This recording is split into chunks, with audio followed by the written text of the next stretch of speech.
Hello, my name's Daymond and today I'm going to be showing you all about Kantha work embroidery.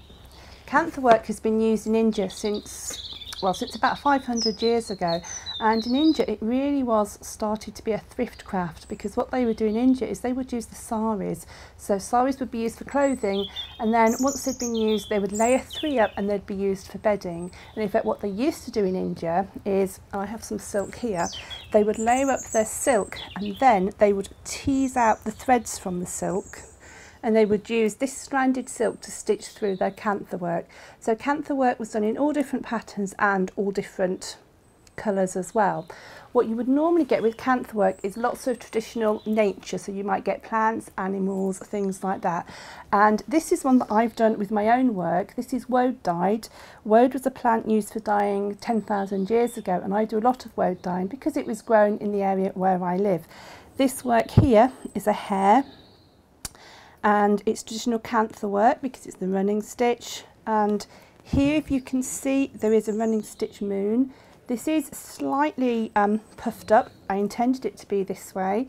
And at the bottom here, although not a traditional Kantha stitch, this is a seed stitch because it's a stitch I like because it adds extra texture to your work.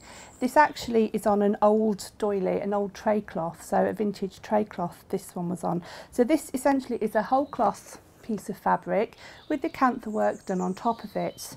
This one here I've got to show you is more using the Japanese borrow technique, whereby lots of different fabrics have been put together to make one whole cloth.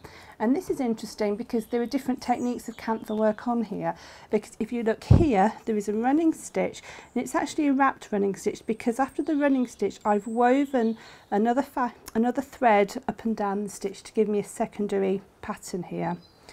And this here is a square spiral which is going out as well.